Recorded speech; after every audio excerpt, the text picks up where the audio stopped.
You ask Tiger to solve. This deals with linear equations with one unknown. The final result is f equals 25. Let's solve it step by step. Simplify the expression. Expand the parentheses. Simplify the arithmetic. Group all constants on the right side of the equation. Add 15 to both sides.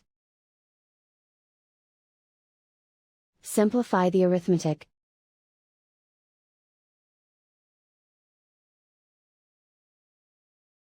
Isolate the f. Divide both sides by 3. Simplify the fraction. Find the greatest common factor of the numerator and denominator. Factor out and cancel the greatest common factor.